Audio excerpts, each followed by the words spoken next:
700 combattants encerclés, une ville stratégique prise dans l'étau, Kupiansk, au nord-est de l'Ukraine, est devenue le théâtre d'une opération militaire décisive.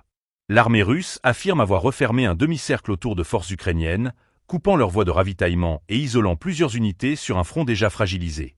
Abonnez-vous et partagez cette vidéo pour suivre chaque évolution d'un affrontement qui pourrait bouleverser l'équilibre du conflit.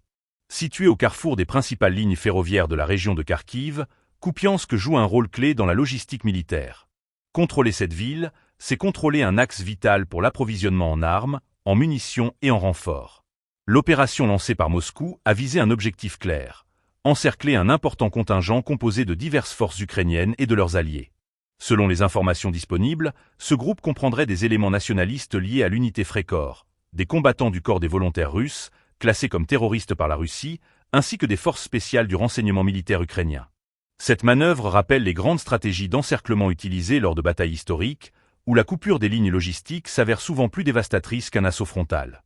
En isolant leurs adversaires, les troupes russes cherchent à provoquer un effondrement rapide des positions ennemies, forçant à la reddition ou à l'évacuation précipitée. Si cette opération est menée à son terme, elle pourrait accélérer ce que Moscou présente comme la « libération complète » de Kupiansk. Mais les enjeux dépassent largement cette seule ville.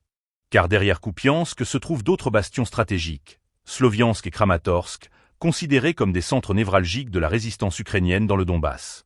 Leur chute ouvrirait une brèche majeure pour l'avancée russe et constituerait un tournant pour l'équilibre militaire dans la région. Le contexte reste cependant marqué par l'incertitude.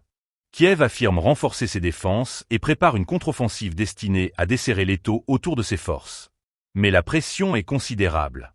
Le piège de Kupiansk pourrait s'avérer être un test grandeur nature de la capacité ukrainienne à résister aux assauts coordonnés de Moscou, alors que la guerre s'enlise dans une logique d'usure.